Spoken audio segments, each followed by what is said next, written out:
30 minute के लिए तुम्हारा है। बोलिए शीतला मैया की।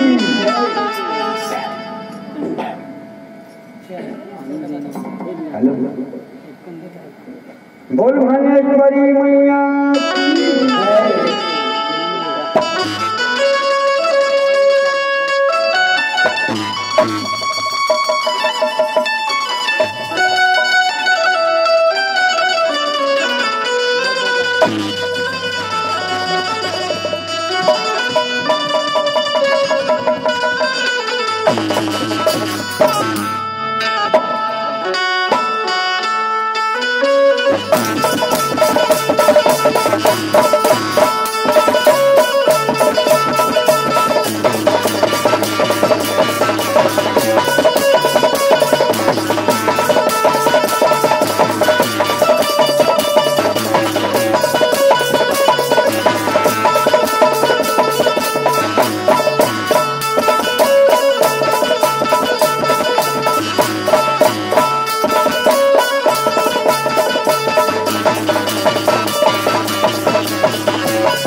के हरियर नंबर से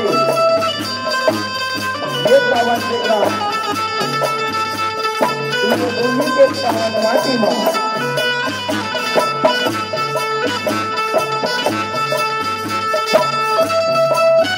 नवरात्रि के पावन पर्व मां ये विशेष गायन का आयोजन है। ये आयोजन मां हम मिला डुबकी लगा के अवसर मिले पूजा में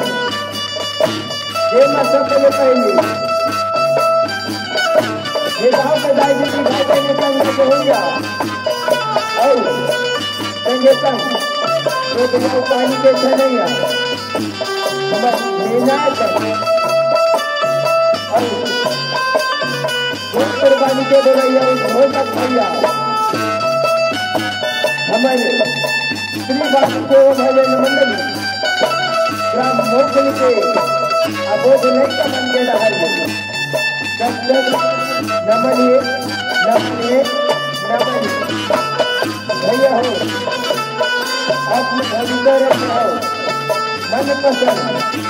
देखा हमन हमारे मन पसंद उसे लेके आया भैया के दो भैया भैया हमारे मन में कौन से प्रकार में बात करते हमन ये भैया में कई जगह हारना था आनी बानी के सीधा धान गौ चना धान और एकदम से कई जगह हारना था कहानी ना अपन गाना के माध्यम से बताया जाए एक रचना आए अदय क्रम कर श्री दयानुराग गुरु गोसाई जी देवी हम कल्याण से लगे